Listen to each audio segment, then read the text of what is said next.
Okay, now that I can't see anything because my glasses are off. This is just basically a quick what I did this evening.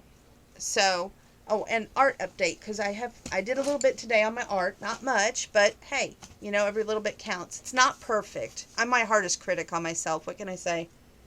But this is what it looks like now. It's a work in progress, and I cooked 2 batches of brownies tonight. One for Goodwill because they reopened on Monday, but we didn't get it to go over there until Wednesday. So that's tomorrow. So they get a batch of brownies, which this time I'm doing things a little different. I used to put them in containers. This time I decided, you know what? I'm going to cut them, put a lid on them because I have tons of lids to the 13 by 9 pans that are reusable. And I was just like, no, we're just going to cut them, put the lid on them, and take them out there instead of putting them separate little things that I never get back, or they get lost, or it's a never-ending story. I cooked a batch for not only Goodwill, but of course it's the first of the month, so the animals have to go to the vet tomorrow to get their nails done and their medication. So as well, I cooked some brownies for them. So yes, 2 13 by 9 family-sized chocolate brownies that I made tonight. I did it a little different. I actually followed the box's instructions, and instead of adding 3 eggs, I only added 2. I may cook again tomorrow afternoon. Just depends on how the day goes. You see how the head's going?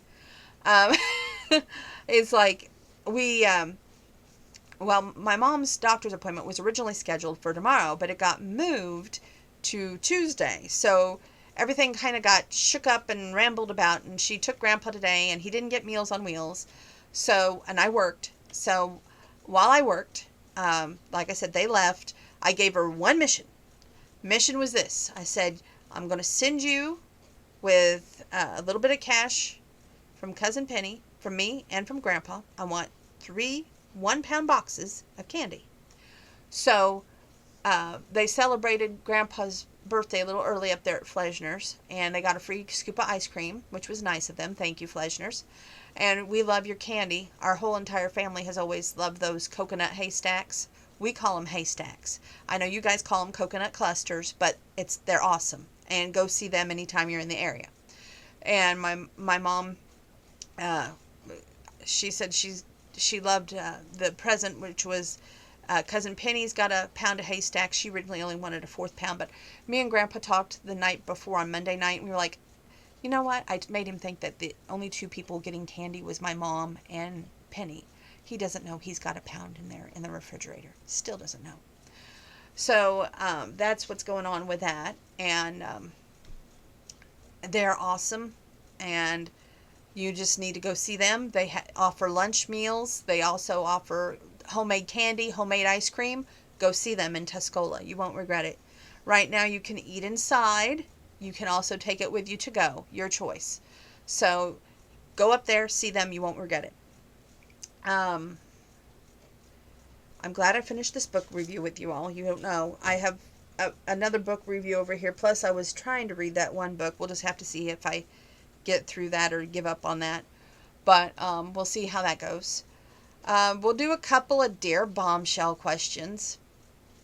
In your latest book review of Surrender, which somebody did ask me this, they said, what part did it really touched you the most? Well, there's 2 instances. You have 2 couples. Of course, you have Brian and Tag, and then you have Leah and Aiden. I would say with the Brian and Tag relationship, they had both went on different paths, but it wasn't God's plan for them to remain on those different paths. And even though a near-death experience brought them back together, it goes to show you that sometimes you can make your own plan, but God ultimately controls both of your paths, whether that's to work or not. With Leah and Aiden, I think Leah had been hurt so much and seen what it was like not to be loved enough that she couldn't really trust enough.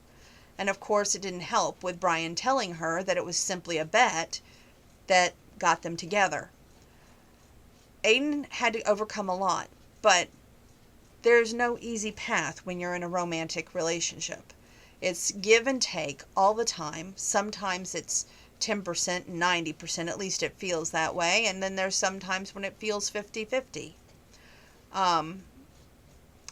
Grandma would say it best, that nothing worth having should come easy. And if it don't come easy, you better let it go. 'Cause when it don't come easy, there's no natural flow. Don't let it harden your heart, or you might be better off alone. If you don't come easy, you better let it go. Okay, that's a Tanya Tucker song. But what I'm saying is, Pride and Prejudice. You can all hang on to the reasons why something won't work, or you can overcome it and be what two people should be, which is a couple, and work things out. Nothing is too great if both are willing to work things out. Of course, there's been a lot of Dear Bombshells lately, and I've been putting them on the back burner. I'm sorry. I will get to them eventually, I promise. It's just like you guys is asking me so many questions, like, on your day off, will you get to the Dear Bombshells and all that stuff? I will do my best. There's no guarantees. I know that, sometimes it's not as quick as some of you all would like, but sometimes I try to get, I've been struggling to get those workouts in right now, which I'm trying to get off here to go do right now. Everything right now seems to be overwhelming. I don't know if it's just I'm getting older, or I stress too much and I worry too much, usually about things I can't control. But just put a prayer in for yours truly. I could use it. I will see you all another time, another place. Oh, before I sign off, I want to send my thoughts and prayers out to Country's Family Reunion, as well as Larry's Country's Family Reunion and Larry's Country Diner, and anyone who knew or worked with the musician Jimmy Capps, because he passed away, and that is just, it's a great loss for the musical community. He was so talented, and he really, when he was on Larry's Country Diner, my grandma would enjoy watching him so much with his wife on there, and she just got the biggest kick out of them. So I'm pretty sure in heaven tonight she's probably hugging him, saying, welcome up here, and I love hearing you play me something. So that's good. So with that, God bless, stay safe, stay well, wash those hands, and signing off tonight.